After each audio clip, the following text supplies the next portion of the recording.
Okay, so it is now my great pleasure to introduce Ron Rash. Ron Rash is the author of the PEN Faulkner finalist and New York Times bestselling novel, Serena. In addition to the critically acclaimed novels, The Risen, Above the Waterfall, The Cove, One Foot in Eden, Saints at the River, and The World Made Straight. Also 4 collections of poems, 6 collections of stories, among them Burning Bright, which won the 2010 Frank O'Connor International Short Story Award, as well as Nothing Gold Can Stay, a New York Times bestseller, and Chemistry and Other Stories, which was a finalist for the 2007 PEN Faulkner Award. Twice the recipient of the O'Henry Prize and winner of the 2019 Sidney Lanier Prize for Southern Literature. He's the Paris Distinguished Professor in Appalachian Cultural Studies at Western Carolina University and lives in Clemson, South Carolina. His new book, released today, is In the Valley, Stories and a Novella based on Serena. In her rave review for the New York Times, Janet Maslin calls it mesmerizing and says something about Ron Rash that we already know, which is that Ron Rash is one of the best living American writers. Please join me in welcoming Ron Rash. Well, I wish I was there, but I'm glad we can at least be online. It's nice to start this virtual tour with Malaprop, so I'm glad to be here. And I thought I'd start with reading the introduction to the novella. When I went back to writing about Serena, I did not want to write a full novel. I felt like that would be too much like Ghostbusters Part 2. So what I wanted to do was try a different form. I've always admired novellas, particularly one I read a couple of years ago by Dennis Johnson called Train Dreams. So I wanted to try that form, but I thought I'd start by just reading the opening scene when Serena returns from Brazil and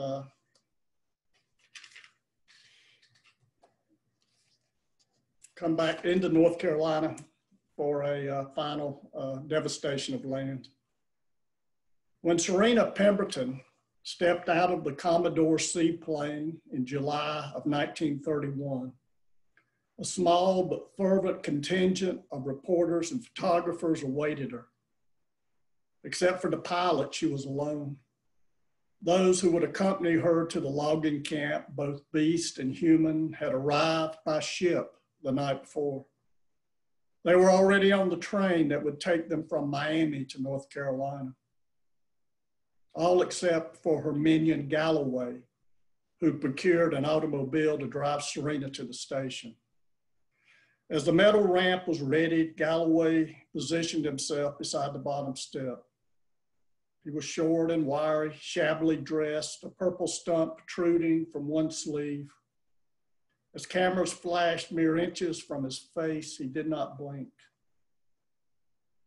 As Serena descended, the first question shouted at her addressed the rumors surrounding her husband's death. For a moment, it didn't appear she would answer. But when her booted feet settled securely on the ground, the question was asked again, but with a caveat. Had she loved her husband? I love my husband, but one always learns from disappointments. But what of his death, Mrs. Pemberton? And what of so many others of your acquaintance? The reporter asked. Logging is a dangerous business, she answered. Galloway was in front of her now, but Serena, almost a head taller, was clearly visible. He cleared a path as more questions came. Would she continue to fight against the national park? Would she address the rumor that she was connected in the recent demise of Horace Kephart, the park's chief advocate? Did she oppose the Davis-Bacon Act? Why risk a transatlantic enterprise when she and her husband had achieved so much in the States? Galloway opened the DeSoto's passenger door. Serena was about to get in when the sole woman in the group, a reporter for the New Republic, stepped close. She was very young, but like Serena, tall and blonde. When will you have achieved all your ambitions, Mrs. Pemberton? She asked, as others jostled around them. When the world and my will are one, Serena answered. So that's the way I started. And actually, I've always, I don't know if you know the Hitler video, propaganda video, but it's called Triumph of the Will, and he actually descends through an airplane. I thought I thought that would be fitting for Serena to come that way. But I started with that, but really the impetus for the novella was really more a character named Ross, a character who was one of the longers in Serena. He wasn't a major character, but his story, there was something about him that always intrigued me. And about 2 years ago, I just really sensed I wanted to write about him. And so in a sense, the book was really as much about him as it is Serena, but also it answers some questions, particularly about Rachel, her fate, because Serena's out to murder her as earlier. But yeah, it started there. The novella was a tough form. My appreciation for people who do it well has really gone up. And then also I've got 9 short stories. And so it's kind of nice to go back to writing short stories. That's my favorite form. So it's, it's nice to have the book out. Well, Ron, we're also really pleased to have the book out, as I was saying. And so I wanted to ask about, because I know that there are some short stories that you've written over a period of time that are included in the book. And I'm always curious about how the stories that end up in a collection end up in that collection. And yeah, I wonder if you would talk about that. Yeah, that's a good question, because my goal when I write a collection is always a collection of short stories. I mean, is that it, the sum is greater than the individual parts. It's, to me, it's very much like a CD album, where there's a sense that there's very careful progression. So first off, I found the stories I felt fit, and I had a number of stories. I've got some that I feel are pretty good, but they didn't fit this particular book. But I hope I established a kind of rhythm, and in this particular book, a kind of rhythm through time. I actually start in the past, then move into the present, and I like that sense of moving the reader through time, and also sometimes the reader being a little bit unsure quite where I am, because I think certainly the past resonates in the present, and so all that's very important to me. Tone, certainly, all sorts of things, but I really spend a lot of time trying to put it together to where there is a rhythm to it. And do you have other stories that you've completed at this point that you're already thinking about for another collection, potentially? Well, I've got some. I've actually got a couple that are more humorous, and that's kind of I enjoy writing humor. They didn't quite fit this book, but yeah, I've got a few more stories. Not a lot, not as, I'm getting back to that now, but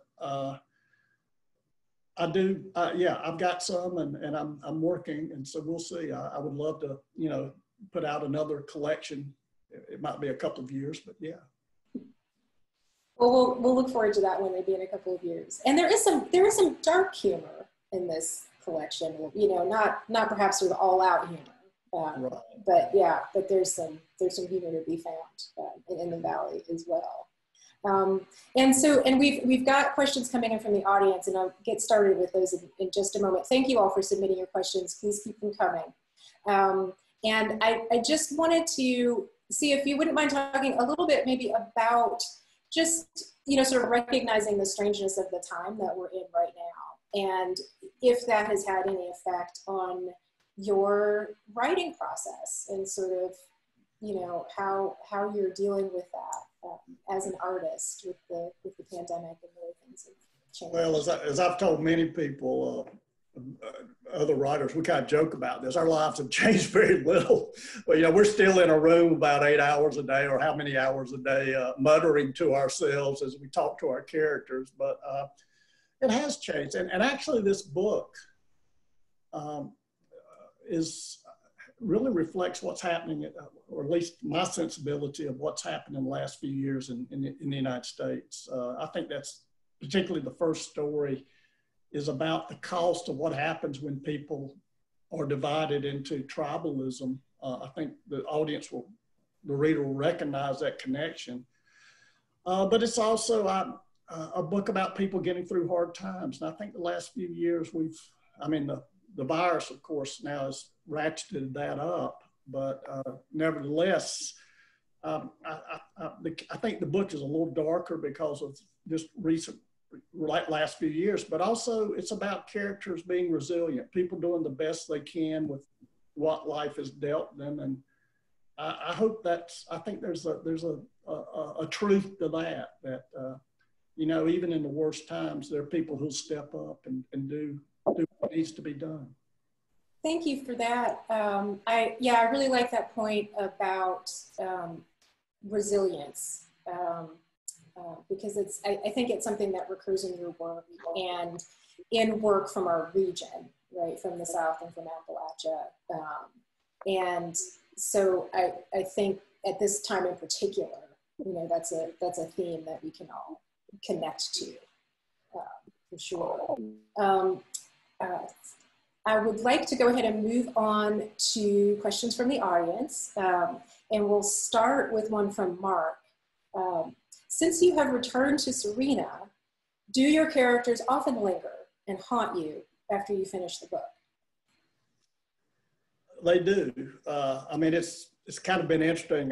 When I wrote my third novel, I actually had a short story, and a couple of years later, a character in the short story just kept troubling me, and eventually I wrote The World Made Straight, my third novel, because of that. But yeah, I finished Serena. I was glad to have that book done.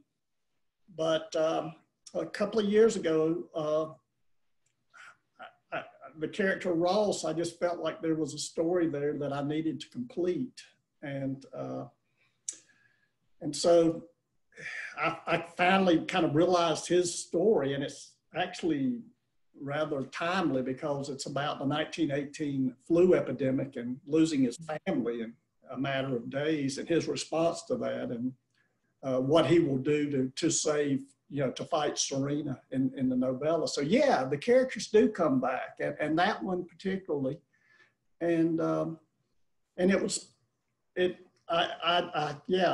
they do. They do haunt me, and sometimes they become a little too real. But I feel like I finished Ross's story now. I feel good about that. Do you have other folks haunting you right now that you feel like, you know, they might come up in another work down the road that you'll share with the public, or do they more often just stay with you and just stay with you? Yeah, there's actually a character right now that's in one of the stories that's in the book, and I've got a feeling I'm going to do more with him. There seems to be more there. I mean, it may be another story, probably will be, but yeah, they kind of stay with me, and that's just part of the fun of it in some ways. Yeah, and the fun for readers as well. We had another comment here from Barbara about how the ending of Serena literally gave her nightmares. So I know that there are a lot of people for whom the characters of that book really stuck, and so we're pleased to see you revisit, even if the sort of afterthought was a nightmarish one from that book. So I'm going to move on to another question. This is from Dennis. He says, the news story Neighbors, which he loves, continues your fascination with the Shelton Laurel massacre, and asks that you please talk about how and why this horrible event has permeated in your work through the years. Also, just a thank you from Dennis so much for your wonderful novels, short stories, poems, and now novella. Yeah. Yeah, well, I think what really, some people may not know what the Shelton Laurel Massacre was, but during the Civil War, 13 Union sympathizers, and including a 12-year-old boy and a 14-year-old boy, were massacred in Madison County, right next to Asheville, only a few miles away, and by Confederate soldiers. And to me, that was a microcosm. That event is a microcosm of what happened, certainly with the Germans and that situation with the Jews. What happened in Rwanda? What's happened in Kosovo? This kind of horrible repetition that humans who have known each other suddenly turn on each other, and I find that really disturbing. And I think that's one reason, but also a lot of my father's family is from Madison County. And so, and we've been there a long time, and actually, you know, in the family line, there are even some Sheltons. The Sheltons were the ones that were massacred. That was the large number of the people, their last name. So all of that has played into it. And so, but I've been there. I've actually been to the massacre site, and it's a place where, actually, I said this in my third novel, that when I talked about Shelton Laurel, you know, a place is haunted when it feels more real than you are. And that place truly felt that way to me. It was a really, really intense experience to be there, knowing that 13 bodies were buried there, because all of them were buried in the same grave by the soldiers. So yeah, I do go back to it. It is obsessive. You know, it is a kind of an obsession with me that, and Neighbors shows what can happen when people who know each other, you know, can tear each other apart too. And I think that's why I wanted to start this book off, because I think that's exactly what we've got to be really worried about right now. We've got to find ways to bond. Yeah, I think that's an excellent observation, and very true. And that it doesn't, I think it's easy for us to not recognize when we're on the verge of becoming people we don't want to be often. So that's something that, you know, we see in your work and then in real life, obviously. But I think a lot of times we don't know until until it's too late. So I have a question here about poetry, and I know that you've referred to yourself, you know, as a poet, really, and have written a lot of poetry, and have found so much success with fiction. But we have George, who's wondering when we might expect another volume of poetry from you. And if you wouldn't mind just talking a little bit about, you know, your experience as a poet in general. Well, obviously, I love poetry, and most of my early writing was poetry, that and short stories, but mainly poetry, particularly in my late 20s and early 30s. And I still read a lot of poetry. I love poetry. I think it is the kind of the spring for of language. I mean, that's where you go to the core. And I think having read a lot of poetry and written it's helped me as a fiction writer. But actually, I just published a new poem in Appalachian Journal, and it was kind of nice to go back to that. And I would like to do another book of poetry.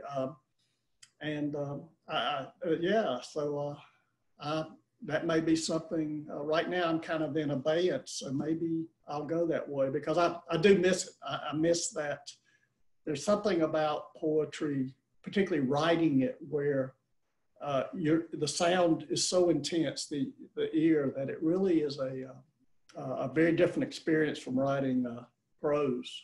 Prose, particularly novels, it's like there's nothing glamorous about writing a novel. I tell my students it's like being a mule. You just put your head down and you don't look at how many rows you got to go. You just can't look up and imagine that, you know, particularly when you start one. But poetry is more intense, and it's a lot quicker, at least initially. I tend to do a lot of drafts with my poems, but yeah, when something is nailed with poetry. Actually, I was reading Hart Crane the other day, and he has this line about Brooklyn Bridge, the Brooklyn Bridge, and he says, he's describing it at night, and he says, "I have seen night lifted in thine arms." and it's, you know, it's almost an image of, you know, Mary and the child, you know, that just that idea of almost the Madonna, and to be able to use language at that level is pretty amazing. It is amazing. There is something about containing so much in relatively few words, and that's something that I think is part of the appeal of short stories as well, which are not easy to write well. Oh yeah, I think for me the short stories are hardest, and most of the writers I know who write both novels and short stories say that they feel that way too. To get them right, I mean, it's a real balancing act. Yeah, I think that, it feels like there's just a lot more care that has to be taken, right, at every step. Well, it kind of, you know, it's almost like you have to bring a lot of what you've learned from poetry, but also giving a narrative that feels, you know, finished or pleases, you know, So it's a tough balance, but I love it when somebody such as Chekhov does it. You know, just it's amazing when it really works.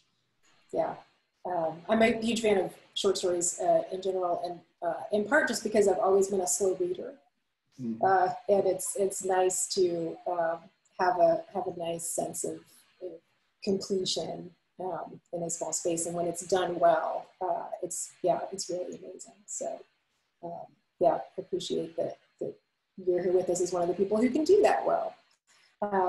So we've got another question. This one is from Rosemary. Since we're talking about writing stories, do you think you'll set a story or collection in the time of COVID? Specifically, like if you might actually write specifically about quarantines and Zoom connections and sort of the ways that life are different right now? Well, I think in the Valley, the novella really, at least in some ways, you know, it does deal with the 1918 flu epidemic. And when I was finishing that book up, that was starting to come. You know, we were starting to hear about the pandemic. And so that did influence in the Valley some about how does one go on, particularly after. But I think what I find is that sometimes seeming not to write about present can be in some ways very powerful, because the reader, if I set a story in 1930, well, such as It's Serena, the reader has an illusion, or can very easily, that this is this is just about the past. This really, and I hope that sometimes in the reader will have this kind of aha moment where he or she realizes, well, this is as much about the present as the past. And certainly in the Valley is, because what's happening now, what's not being talked about right now, which I think is really serious, is what's happening with EPA regulations, what's happening to national parks. They're really endangered right now. And there's so much going on in the country that I think that is not being seen as much. I mean, there's just so much news going on, but some really devastating things are happening environmentally right now. And I'd seen that come for a few years. So that's one reason I wanted to go back and write In the Valley, just to remind people how hard won the Smoky Mountains Park was and what they were up against, and also how easily it can be destroyed. That's an excellent, another excellent point, because it's another challenge that I think we can face is sometimes we need to care about more than one thing at a time. Yeah. And that can be hard, especially in a time like this where it feels like there's, just a couple really big things. I think a lot of us just feel overwhelmed right now, but we have to kind of fight through that too, I think.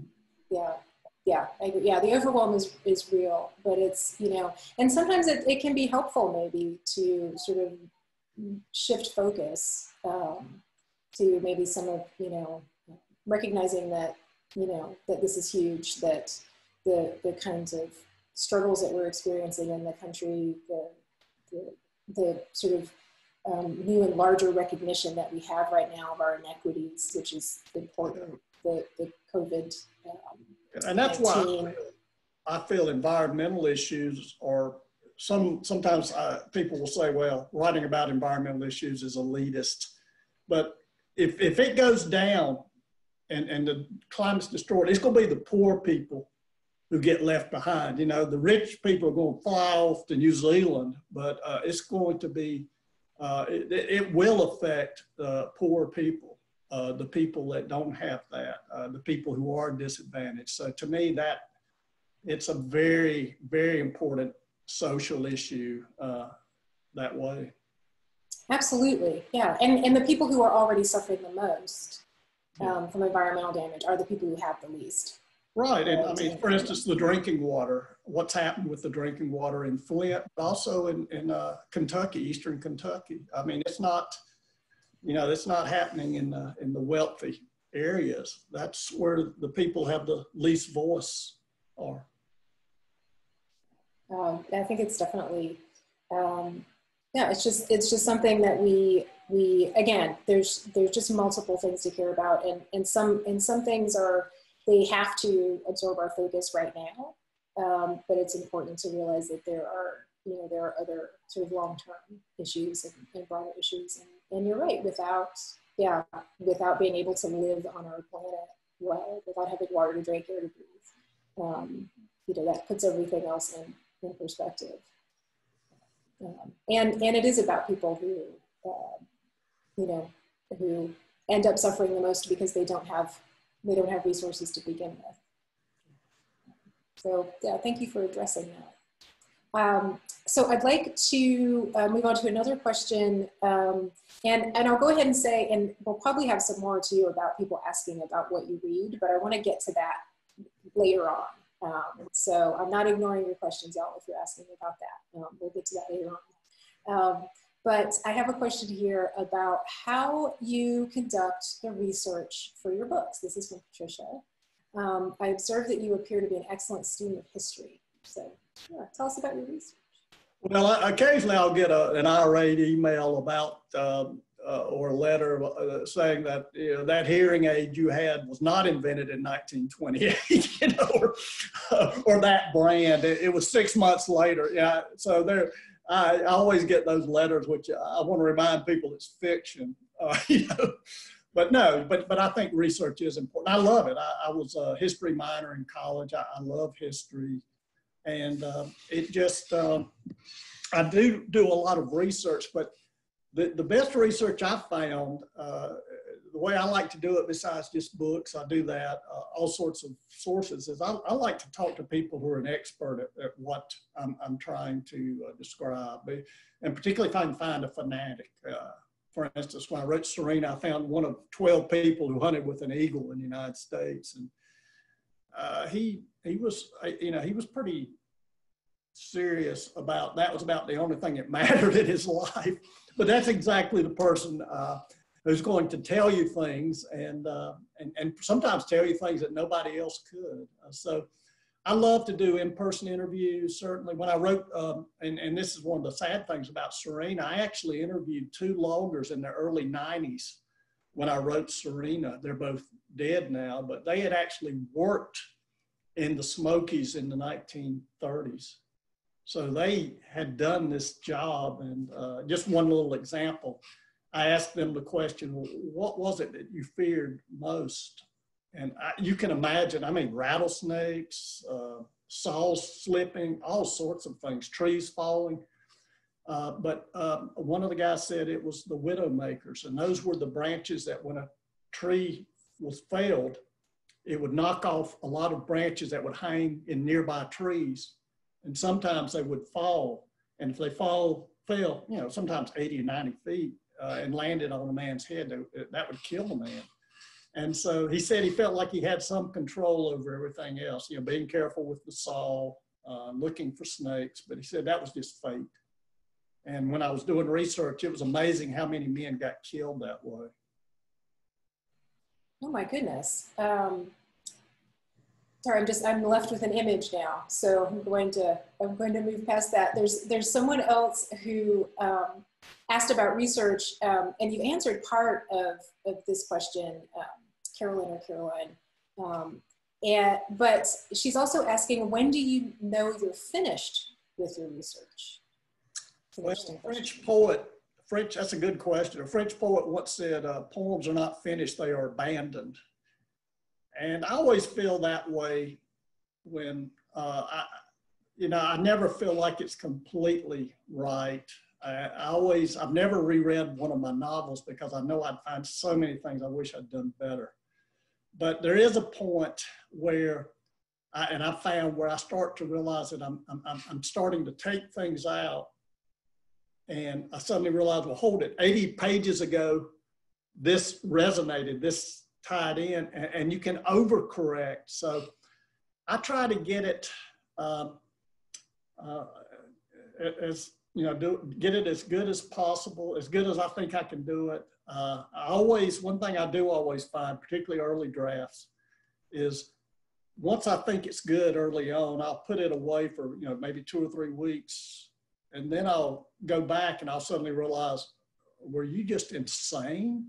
Because I find so many things that are wrong, but I think that's because you have to have some distance. So but there comes a point where you have to let it go and feel like what I do. I feel like this is the best I can do. Yeah. Excellent. So Charlie says, I've noticed that there are some stories of yours that have appeared in some way in poem, short story, and novel forms. And so he's asking what drives you to do that, and is it just an expansion of an original poem or another way to address the story and our characters? And you've talked about how the characters haunt you sometimes. Well, I'm just, I'm shameless. I'll use it in any mode possible. But actually, I very often when I start, I don't know if it's going to be a novel or a poem or a story. Usually I think very often, every novel, I guess about every novel I've written, most of them have begun with a poem. I know that One Foot in Eden started with a poem, for instance. Serena started with a short story, but my second novel started with a poem. And what happens is I think that the image, and my novels always start with an image, stays with me. For instance, I'll write the poem, and the poem, I'll know that something's missing. It'll keep nagging me days, sometimes weeks afterwards. So I'll go back and say, well, maybe this is a short story. And usually it progresses that way. Sometimes I'll think, well, maybe this can work as a story, and then I realize it can't, so I'll go back and write a poem. But the other progression is like poem, short story, and then I realize, this is a novel, and that's always a sickening feeling because I hate writing novels. It's horrible. Once you finish, it's wonderful. I mean, you kind of created a world, but just when you start one, it's like, oh no, do I really want to do this to myself or try to do this? And you never know if it's going to work or not. Sometimes, I've thrown away novels and I had to write them to find out if they were any good. And then I found out they weren't. So, it's always kind of you're playing pretty high stakes with novels. Oh my gosh. Well, we certainly appreciate you sticking it out to get those novels out, considering that it sounds like they're always starting with a knot in your stomach. So Dennis asks, starts with a comment. I love your work, how your work always provides a very strong sense of place, whether it's environmental, religious, or cultural. Also, your work always has a clear voice of the region's dialect. How much of this is a conscious choice in your writing, or is it organic because of your heritage? I think it's probably more organic. I mean, I think you can tell from my accent. When I called my editor in New York, people want to listen on the line, somebody actually talks like this, but Yeah, I think though, as far as the dialect, I was very lucky in that I would spend most of my summer when I was a kid and also as a teenager with my grandmother up near Boone, between Blowing Rock and Boone, at on my grandmother's farm. And I would hear a lot of the older relatives talk. And I think part of what I am conscious of is trying to retain some of that colloquial language in a way, the same way that someone, for instance, on the coast of South Carolina might want to try to retain the Gullah language. I think folk languages are beautiful. Very often they're seen as unsophisticated, but I have not found that to be true.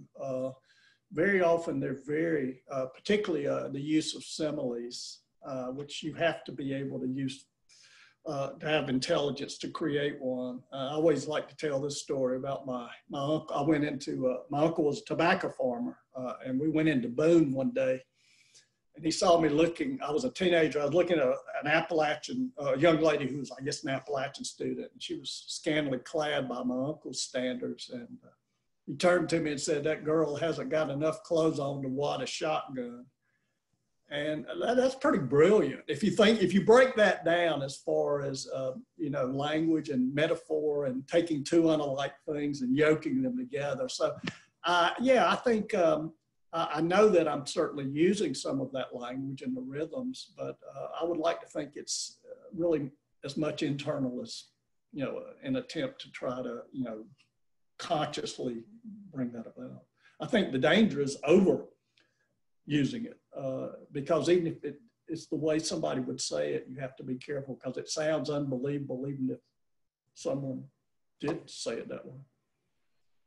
Yeah, because I mean, occasionally you'll read things where that seems a little contrived, and that's probably easy to slip into and something that you're able to avoid. And especially and perhaps especially if it's something you're steeped in personally, sort of finding as you do the balance between how things might play out when you're sitting around with your family as opposed to how they'll play out when someone's reading them off the page. And I think that's always something that's difficult for writers.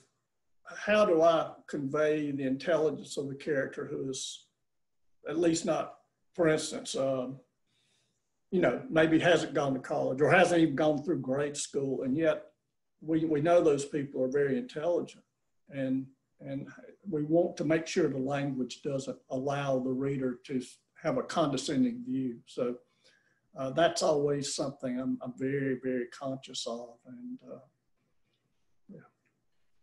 yeah, because I think we do often have a sense about what smart people sound like that isn't necessarily accurate at all, and so being aware of that, and also introducing people in literature to the various ways that people communicate, the various ways that people sound, and that there's all sorts of life experience and things worthy of sharing, and those can come out in a myriad different ways that are all equally valuable.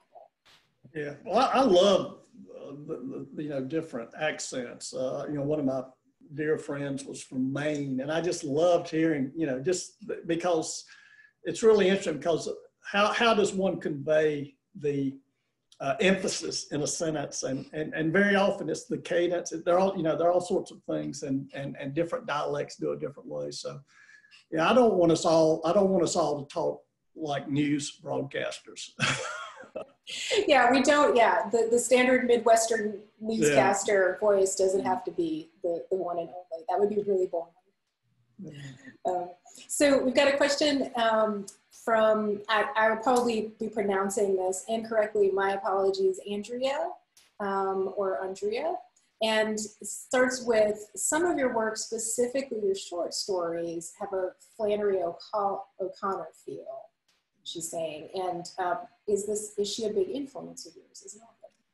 Well, I can answer that question very easily. I have a photograph of Flannery O'Connor where I write. It's on the wall, and she's staring down at me, and she's frowning and essentially telling me, "You're not there yet." And so, yeah, O'Connor's had a real impact on me, on my writing, definitely. She probably writes, I don't know of anyone who writes a better short story. I mean, just a better short story. I'm not talking about theme or anything, but else necessarily. But she was amazing what she could do, and to do it so young. I mean, she wrote Wise Blood, I think, when she was like 23 or 24. I don't know how anybody can write something that good that young. So yeah, she definite big influence. It's probably as important as any influence on my short stories, I would say. I think this is an interesting question. And I feel like it might connect back to how you use language, but I could be off base there. Edna asks, is music important in your life? I'm thinking of The World Made Straight and your use of Handel's Messiah. And then I was also thinking about sort of lyricism and poetry connected to music as well. So, well, when I was growing up, I wanted to be a rock and roll star, or a folk singer or something. But I found out I tried to play guitar, I had no talent for it, no hand-eye coordination. I can't sing, so I had to find something else to do. But music's been very important to me. I mean, I think in some ways my generation, and maybe particularly in the 60s, we listened, in 70s. Well, I was in my early 70s, but we listened to so much music back then that I think you hear the rhythms. It makes, I think, the writer more aware of rhythm and sound in the language itself, in the the writing of the language. But I listened to a lot of music. I still do. I mean, Lucinda Williams, Steve Earle, those people are as good as you can get. I mean, they're poets. Joni Mitchell, I go back to Joni Mitchell. I think she's probably as talented as far as the actual language as just about any songwriter I know. But yeah, very, very important. Earl Scruggs was from where I grew up, Bowling Springs, North Carolina, and he would come back and play concerts for the community when I was young. So I've been inundated. And also my relatives, some of my relatives are great singers, particularly in churches. I just never got any of that talent. But yeah, music continues to be huge for me. And I very often, when I get ready to write, I'll start off by a song that kind of gets me started very often. Yeah, song like sometimes Copperhead Road by Steve Earle, Lucinda Williams, maybe a song by her. Yeah, just a way to start. Well, and I think you used the term rhythm earlier when you were talking about, choosing the stories that, ended up in the collection. And so that idea of rhythm, within your writing and as a, sort of a guiding principle. Oh, yeah. I mean, there can be visual rhythms as well as audible ones. Yeah. And we had someone who asked about, you had referenced earlier getting started with an image, mm-hmm. and wanted to see if you could provide an example of like an image that got you started writing. Yeah, well, actually, Serena, I was driving near Western Carolina where I teach, and I was driving up to my little cabin, and an image came to me of a woman on horseback, and she was in silhouette, so I could just see her from the side, and I could tell by her posture, she was very, very erect, and I could sense very sure of herself. And I knew someone was looking at her. And as the image kind of deepened, I knew that whoever was looking at her was both in love with her, but also afraid of her. And that actual moment doesn't occur until about 200 pages into the novel, but that's where it began. with that image. So yeah, that's very often how these things start. I never start with an idea. It just starts, and I think that's probably better. It's more organic. I found that for me at least, when I really consciously try to think I know where I'm going in a story, it usually doesn't work. But other writers can do that. You know, it's just every writer does it differently. It's not a good or bad way. Well, and it sounds like your images are really well formed, which seems like a good place to start. You know, there's a lot of detail in there. Mm-hmm. Yeah, and it's like there used to be old Polaroid cameras, and it'd be a kind of, the picture would gradually, you know, become lighter and clearer, and sometimes it feels kind of like that, but it works, yeah, for me. So we have another question, and this one's from Emily, and I lost the one about the image, and I apologize for not mentioning who asked it, but thank you for that question. So Emily says, who is the first reader of your drafts?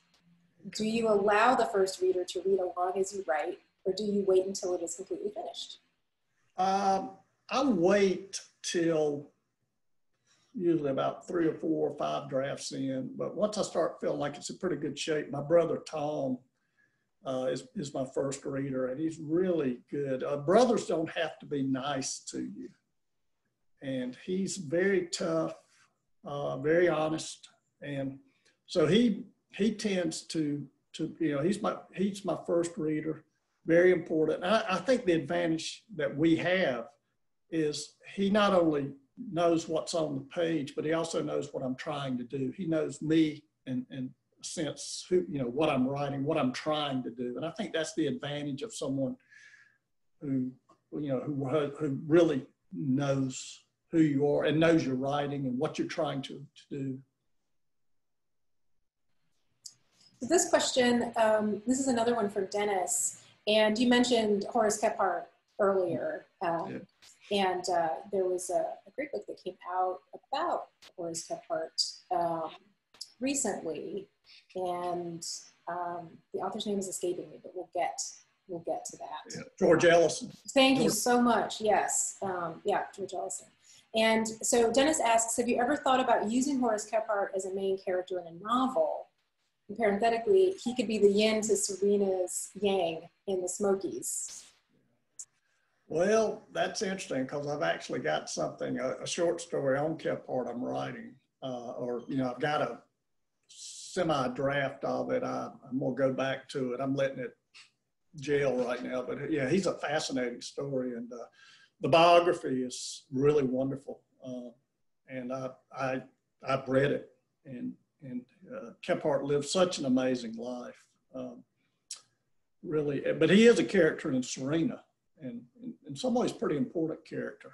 Not as much in this book, because I wanted to plant the theory that Serena would have killed Kephart. Actually, and in the Valley, that's kind of part of it, that because that would be the kind of person that Serena would want to get rid of because of his, you know, advocating for a park.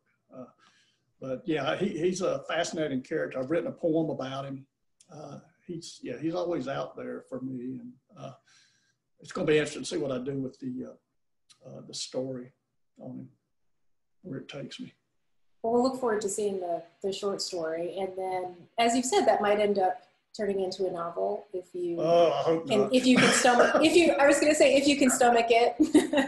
No, every time you hate writing novels. When I finish a novel, I always kind of tell people to, you know, don't let me start another one. And I always say I'm never going to write another one.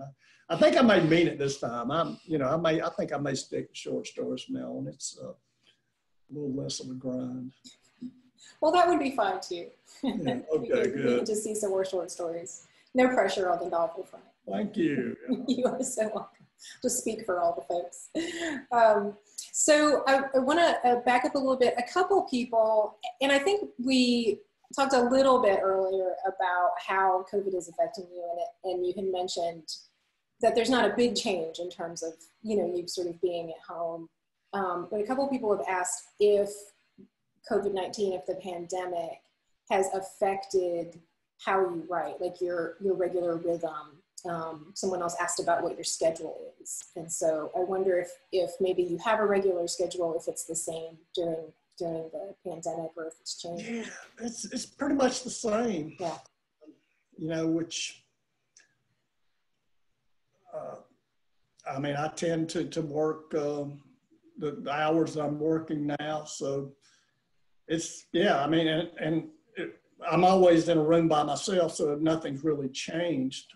So, have you found that it's affected your focus at all? I think, oh yeah, I mean, I find that for me, the writing is an escape from reality, or maybe not an escape in a sense. I mean, because I feel like in some ways it's certainly having an impact on what I'm writing. But I found that it works a little bit like meditation for me. It allows me to get outside of myself, and which I think is really, really important. And I think we all need, we all have to find ways to do that, or we won't survive. I mean, I'm just talking about the mental. We have to get out of it a little bit, I think. And so I do that. I mean, I do it, the other way that a lot of you do: hike, walk. You get outdoors certainly, and we're lucky in that we're in an area where we can do that. But yeah, it hasn't really affected that much. Well, that's good to know, and it's because I know I've heard other people who have been challenged by it. Maybe not so much in their routine, but in the sort of the kind of inner process being a little different with the pressures of the. Yeah, well, I think it's just made me much more aware of how fragile the world is and how we are. My first grandson was born 4 months ago, and congratulations. Yeah, I mean, it was such a kind of complex feeling. I mean, such joy, and yet at the same time thinking he's entering this world, and that to me is very sad. I wish we could give him a better world to come into. Well, maybe we can improve some things over the next few years for him. Well, I see signs of hope, and I think I have to have hope for him and for my children, who are now young adults, but their lives are going to be influenced by all of this, and we have to kind of move on and hope for the best. Well, we certainly do. That doesn't sound as hopeful as I wanted it, but I think we'll get through it. I mean, I think I remember my grandmother telling me about what it was like, my mother during the Depression, and and she was up in on a farm in Appalachia, and no electricity. There were no indoor plumbing, anything like that, and those people survived, and I think we can too. We certainly can. Back to the resilience that we were talking about earlier. Yeah, folks have shown it. We can exhibit it for sure. Yeah, I mean, I think humans are tougher than we might not think sometimes, I think. But William Faulkner had a great quote. He said that most people are just a little bit better than their circumstances ought to allow. And, I think that is true. I believe most of us are that way. I believe most people are good. Yeah, I agree. I mean, I'll confess there are days where maybe I don't feel it, but most of the time. Well, I mean, the sad thing is that the people who very often are the worst have the power. We know that, but I think most people, and I one thing that I do believe that I have a quote from Bonhoeffer, the you know, the man who was killed by the Nazis, Christian, because he wouldn't go along with Hitler at the beginning of my book. And I think that even in the worst situations, such as what would have been going on in Nazi Germany, there are always people like, such as Bonhoeffer. We always have those people who kind of rise up. And I think that should give us hope. Yeah. Absolutely. Yeah. Thank you for that. That's an excellent point. And the time has really flown. I realize now that it's 7 o'clock. And so the one question that I said I was going to ask at the end, if you want to answer it, was about what you're reading, what books or authors you're reading right now, if you want to share because people like to get recommendations from their favorite authors. Well, David Joy has a book coming out, and you know that'll be out soon. And I've been reading a lot of books recently. I've gone back and I'm reading what's that book that I'm reading right now? A couple of books by French novelists I like. But more interestingly, I reread Carson McCullough's Heart is a Lonely Hunter. I was just stunned at how amazing that book is. It's a really amazing book. I'd forgotten how good it was. But the most exciting discovery I made recently is from nearby. Annette Clapsaddle has a book coming out called I think Even As We Breathe, which I read. I read a proof copy, a galley, 2 weeks ago, and it is a stunner. It's set in Cherokee and also you know, in Asheville, and it is a beautiful book. And I don't know if you've heard about it. I suspect you probably have, but it's going to, I think, make a real impact. If you don't mind me using a little airtime for this, we're really excited to also be hosting Annette Clapsaddle's launch event on September 8th. So yes, will the book be out then? Yeah, September 8th is the release date for. I didn't realize it was that soon. Yes. Yeah. Really good books coming out of the read. Coming right up. Yeah, and David Joy as well on August 18th. So if the folks watching want to make note of that also for his new book. Yeah, we're really excited about that. Well, we will go ahead and wrap up. Ron, anything else that you would like to share with our audience this evening? We're so grateful for your time. If you have anything else you'd like to share about your book or life in general before we say goodnight. Well, I don't know that I have any great insights into life, but just support your independent bookstores. That'd be a good. I think this is a time, and independent businesses. I mean, I think this is a time when it's crucial that we help each other. So I would say that. And, you know, I see that several really close friends, my good friend Bob Lucas is on, and he's had a kind of a rough time of it lately, but, you know, I love him, and he's a great guy, and hang in there, Bob. Thank you so much, Ron. Thank you for encouraging people to support local bookstores and local businesses. I'll echo that. You know, wherever you are, support independent businesses of all sorts. And because so many have been having such a rough time, and it's so important. And we know everybody's resources are limited, and so it feels that much more important to be really intentional about where we put our resources, and that as much as possible we put them back into our own communities, into our own neighbors' pockets. So thank you so much for that. And thank you so much again for just being here with us, Ron. I know we would all prefer to gather together in the store, but we're so grateful that you're here with us this evening on Zoom. And to everybody who's joined us this evening, thank you so much for being with us and for supporting Malaprops and for supporting Ron Rash and his wonderful work. And we look forward to seeing you again the next time. Just until then, you know, stay safe, be well, and take care of each other. Thank you so much. Thanks again. Okay, thank you, Stephanie. Thank you so much, Ron. All right. Good night, everybody. Good night.